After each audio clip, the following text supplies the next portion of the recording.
আজকে যাচ্ছি আমাদের মস্তফাপুরের কুটুমবাড়ি রেস্টুরেন্টে। দেখতে হলে পুরো ভিডিওটির সাথেই থাকুন। হাই এভরিওয়ান, আসসালামু আলাইকুম। সবাই কেমন আছেন? ঘুরতে যাওয়ার উদ্দেশ্যে বের হয়েছিলাম সন্ধ্যাবেলা। হঠাৎ করে দেখি রোহানার বাবা চলে এসেছে খুলনা থেকে, তো তাকেও বললাম যে আমাদের সাথে চলো। তো তাকে নিয়ে আমরা সবাই বের হয়ে গেলাম। আমাদের সাথে ছিল আরো একটি পরিবার, তারা হচ্ছে আমার ভাগ্নি নুসরাতের খালা শাশুড়ি। ওদেরও পার্সোনাল গাড়ি আছে, ওরা তাদের গাড়ি নিয়ে বের হয়েছে আর আমরা আমাদেরটা নিয়ে বের হয়েছি। আমাদের সামনে যে হোয়াইট কালারের প্রাইভেট কারটি দেখতে পাচ্ছেন, ওটাই হচ্ছে নুসরাতের খালা শাশুড়ির কারটি। আর আমরা সবাই মিলে দুই গাড়িতেই বের হয়েছি। প্রথমেই ভাবছিলাম যে মাদারীপুর লেক পার্ক থেকে একটু ঘুরবো, তো রেজাউল মামা বলল যে না মামা, আমরা একটু যাই শরীয়তপুরের দিকে, ওইখানে নাকি একটা দোকানে খুব সুন্দর চা বানায়, তো সেই চা খেতে আমরা শরীয়তপুরে চলে যাচ্ছি আর আইসক্রিম খেতে। তো এই তো সবাই আমরা গাড়ির ভিতরে খুব মজা করে যাচ্ছিলাম। এটা হচ্ছে শরীয়তপুরের ব্রিজ। 2019 সালে প্রথম এই ব্রিজে আমি ঘুরতে আসছিলাম, তারপরে আর আসা হয়নি। আর এই যে আসলাম। শুধু নুসরাতের খালা শাশুড়ির কথাই বলি, আমি তাদের পরিচয়টা একটু দিচ্ছি যে রেজাউল খান মার্কেটে আমার স্বপ্নের ছোঁয়া বিউটি পার্লারটি, সেটা হচ্ছে নুরুল আমিন খানের একমাত্র ছেলের নামে মার্কেটটি। আর সেই রেজাউল মামা হচ্ছে আমার ভাগ্নি নুসরাতের খালা শাশুড়ির একমাত্র ছেলে। আর ওই যে হোয়াইট কালারের গেঞ্জি পরা, ওটাই হচ্ছে আমার রেজাউল মামা। কথা বলতে বলতে কিন্তু শরীয়তপুরে চলে এসেছি। আর এই যে মহিউদ্দিন স্টোর, এই দোকানটাই হচ্ছে খুব সুন্দর চা আর আইসক্রিম পাওয়া যায়। আর আমরা মাদারীপুর সেই দূর থেকে এখানে এসেছি এই আইসক্রিম খাওয়ার জন্য। এই যে আমার ভাগ্নি তাসমিহা, ওদের বাড়ি কিন্তু শরীয়তপুরে। ওর বাবাকে কল দিয়েছিল যে আমরা শরীয়তপুরে এসেছি, তাই ওর বাবা আমাদের সাথে দেখা করতে চলে এসেছে। ওই যে ব্লু কালারের গেঞ্জি পরা, এটাই হচ্ছে তাসমিহার বাবা। আসে সবাইকে আইসক্রিম খাওয়ালো, মানে আইসক্রিমের বিলটা কিন্তু সেই দিয়েছিল। তো থ্যাংক ইউ সো মাচ ভাইয়া, কষ্ট করে আমাদের সাথে দেখা করার জন্য আর আমাদের আইসক্রিম খাওয়ানোর জন্য। তো আমরা শরীয়তপুর থেকে বিদায় নিয়ে চলে যাচ্ছি মাদারীপুরের দিকে। আর গাড়ির ভিতরে দেখেন কি পরিমাণ নাচানাচি করতেছিল পিচ্চি বাচ্চারা, জোরে সাউন্ড দিয়ে গান ছেড়ে।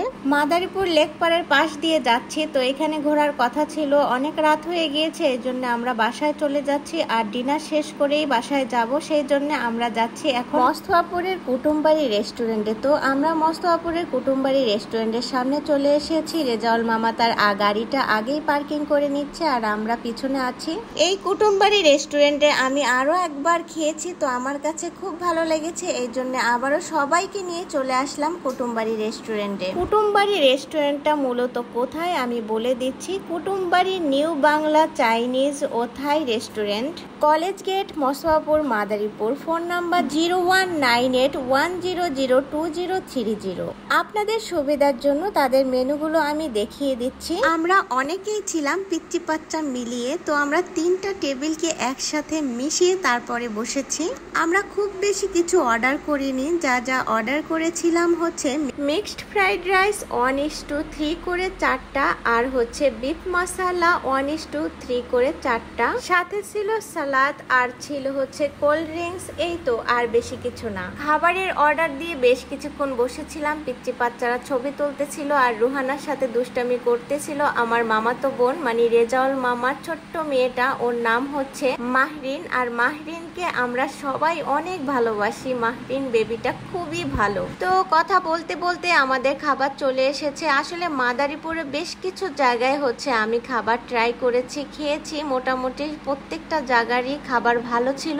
আর এই রেস্টুরেন্টটা ছোটখাটো হলেও বিশ্বাস করেন এদের খাবারের মান এত ভালো, এত ভালো, আসলে বলে বোঝাতে পারবো না। আমার কাছে খুব ভালো লেগেছে, এই জন্য কিন্তু আমি তাদের খাবারের রিভিউটি দিচ্ছি। তো আমাদের মাদারীপুরের ভিতরে যারা যারা ভালো মানের খাবার খেতে চান, তো এই ছোটখাটো রেস্টুরেন্টে কিন্তু চলে আসতে পারেন আমাদের মস্তফাপুরে কুটুমবাড়ি রেস্টুরেন্টে।